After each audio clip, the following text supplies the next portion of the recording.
ঘটনাটা 2003 সালের মাঝামাঝি নীলফামারী জেলার চরের হাট নামক একটি জায়গায় ঘটে।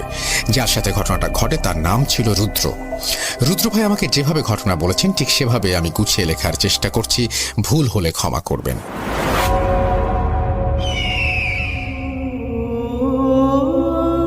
আমি খুব ভালো একজন ক্রিকেটার, তবে স্থানীয় পর্যায়ে। প্রায় সময়ই পাশের এলাকার ছেলেরা আমাকে ভাড়া করে নিয়ে যেত, তবে সেটা ইউনিয়নের মধ্যে।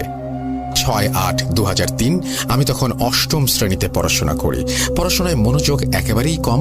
প্রেমটা ছিল ব্যাট বলের সাথে, পড়াশোনা কখনোই করতাম না। শুধুমাত্র নামেই ছিলাম ছাত্র, বাস্তবে নয়। সারাক্ষণ ক্রিকেট খেলা নিয়ে ব্যস্ত থাকতাম। এর জন্য মা, বাবা, বড় ভাই কিছু না বললেও মেজ ভাই আমাকে অনেক শাসন করত। আমি যখন একা থাকতাম তখন সে আমাকে অনেক বেশি পেটাতো, অনেক সময় অজ্ঞান হওয়ারও নজির আছে।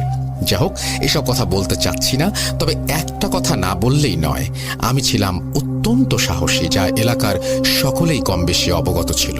আসলে ভয় শব্দটা আমার ব্যক্তিগত ডিকশনারিতে ছিল না। একদিন রাতে আমার ঘরে হঠাৎ ঠক ঠক শব্দ। তখন 10টা।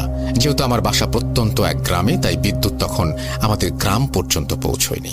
হ্যারিকেন ছিল আমাদের আলো পাওয়ার প্রধান উপায়। আমি হ্যারিকেনের পাওয়ার বাড়িয়ে দিলাম এবং দরজার কাছে গিয়ে দরজা খুললাম। দেখি 15 বছরের এক কিশোর আমাকে জিজ্ঞেস করছে, তুমি কি রুদ্র? আমি বললাম, জি আমি রুদ্র। সে কিশোর ছেলেটা আমাকে বলল, তুমি কি কালকে চরের হাটে ক্রিকেট খেলতে যেতে পারবে? তো আমি বললাম, অবশ্যই, ক্রিকেট যেখানে আমি সেখানে, যে কোনো উপায়ে যাব। সেই কিশোর আমাকে বলল, তাহলে কাল এসো। আগামীকাল চরের হাট মাঠে একটা নাইট ম্যাচের আয়োজন করা হয়েছে, তোমাকে আমাদের টিমে খেলতে হবে। বলে রাখা ভালো, চরের হাট অনেক বড় একটা স্কুলের মাঠ এবং সেখানে বিদ্যুৎ আছে, বেশ উন্নত একটি এলাকা। সেই চরের হাটে আছে অনেক বড় কবরস্থান এবং অনেক বড় শ্মশানও বলতে গেলে। অত্র এলাকায় রাজধানী চরের হাট, কিন্তু সেখানে কোনো বাজার বসত না, তাই চরের হাটে রাস্তা সবসময় জনশূন্য থাকত। আমি জিজ্ঞাসা করলাম, তোমাকে চিনলাম না। জবাবে সেই কিশোর বলল, সর্দার পাড়ায় আমার বাড়ি। কোনো এক মাধ্যমে জানতে পারলাম তুমি অনেক ভালো ক্রিকেট খেলতে পারো, সেজন্য তোমার কাছে আসলাম।